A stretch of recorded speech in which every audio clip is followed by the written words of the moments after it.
ఆంధ్రాలో బీజేపీ ఎదుగుదల అన్నటువంటిది ఇప్పుడు ఇంపార్టెంట్ అయినటువంటి పాయింట్. ఎదగడానికి అవకాశం ఉన్నటువంటి అప్పుడల్లా నష్టపోతూ వచ్చింది. పట్టణ ప్రాంత పార్టీగా ఉంది ఇప్పటిదాకా. ఒకప్పుడు విజయవాడ సెంటర్లో గెలవడం, రాజమండ్రిలో గెలవడం, విశాఖపట్నంలో గెలవడం ఇట్లా.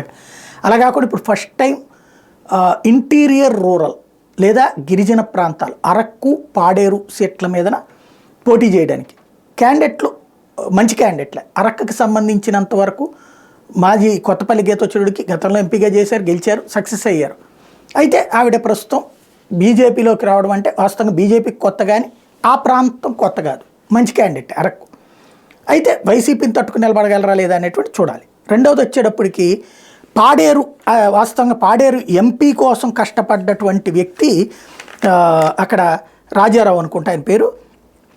ఆయనకి సంబంధించినంత వరకు అసలు పార్టీకి అంటే భారతీయ జనతా పార్టీకి గిరిజన ప్రాంతంలో 18 దాకా సర్పంచులు గెలిపించుకొచ్చినటువంటి వ్యక్తి.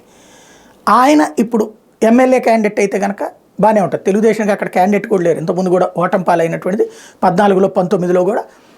అందులో వైసీపీ తరఫున గెలిచిన ఆయన తీసుకుని మంత్రివర్గంలో కూడా చేర్చుకున్న ఆయన చనిపోవడం నక్సలైట్ల కాల్పుల్లో. ఆ తర్వాత వాళ్ళ సోదరికి ఇచ్చారు కింద సార్, అక్కడ వర్కౌట్ కాదు.